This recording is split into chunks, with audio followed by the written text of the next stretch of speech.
Mystic Map.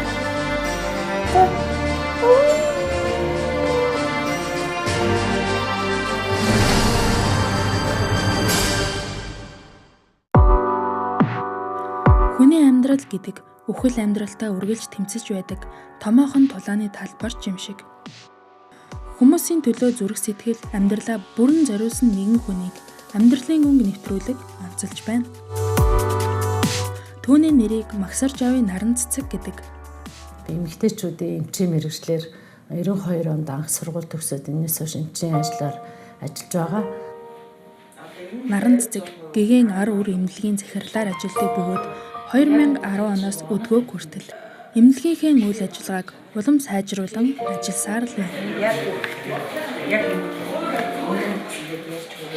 Би өөрөө болохоор зэрэг бол бас Монголын Христ итгэгчийн жимгийн ажилчдын холбооны бас тэргүүний ажлыг хийдэг байгаа. Ер нь эмч эмнэлгийн ажилчид гэдэг бол сайн мэдээг тараах, Бурхны хаанчлалыг тогтооход хамгийн одоо их бас их хүч чадалтай одоо үйлчилж чадах тийм одоо хүмүүс гэж ер нь үзсэн байгаа. Тэгээд эмчийн мэргэжил ер нь эмнэлгийн ажилчны мэргэжил гэдэг бол Бурхан үнэхээр тэр хүмүүстээс гайхамшигтай хайр болоод хүмүүстээс Бурханы хаанчлалын төлөө ажиллах тийм хэрэгчлэг өгсөн тийм одоо мэргэжил юм аа.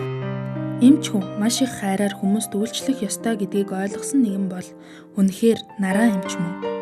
Тэрээр үйлчлүүлэгч болон эмнэлгийн эмч ажилчдаач эзэн Бурханы хайраар үйлчлэхийг хүсэж байдгаа бидэнтэй хуваалцсан юм.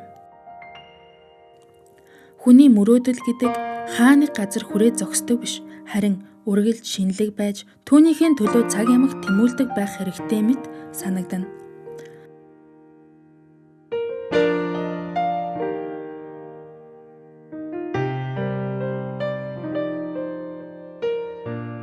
Итгэгч улсууд бол үнэхээр бие биенийгээ хайрлаж чаддаг.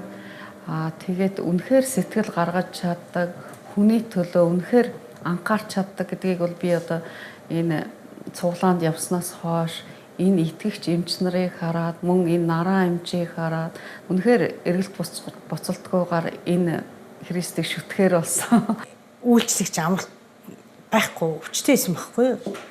Нараа эмч маань эмч хүн гэхгүй шууд алчуур сав аваад өрөөгөө цэвэрлээд өөрөө халаад авах байгаа л би ямар сони эмчнэр ингэдэггүй дээ гэж бодож исэн байхгүй. Тэгээд би их тийм хөдөлмөрч бүтээлч хүн юм гэдгийг тэр үед анх мэдэрсэн. Ер нь багасаад байгаа шинж байна.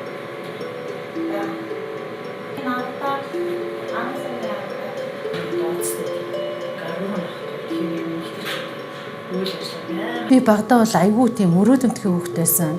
Би ингээд өөрөө чадахгүй байж заавал тийм айгүй том юмыг мөрөөдөд тэрнтэй хүрэхин тул айгүйх тийм тэмүүлдэг тийм хүүхд байсан. Тэр зэрэг хүн болвол ингээд хүсэл мөрөөдөлтэй байгаад тэр мөрөөдлийнхөө төлөө тууштай явж тэгээд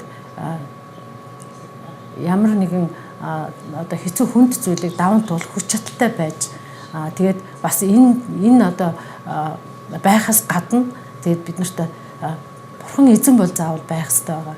Тэгжээч бид хүнд хэцүү үе бүхэндээ Бурханаас гайхамшигтай тэр зөв замыг тэр гарцыг олж мэддэг.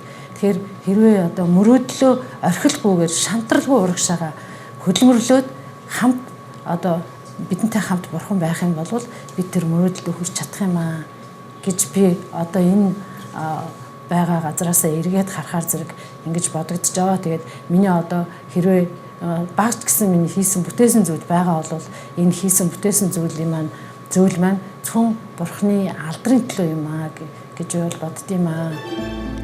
Амьдралын өнгө нэвтрүүлгийн энэ өдрийн өнгийг хүсэл мөрөөдөл хөдөлмөр бүтээлээр өнгөрсөн наран цэцэг эмч таны амьдрал, ажил үйлсийг эзэн Бурхан өрөөх болтугай.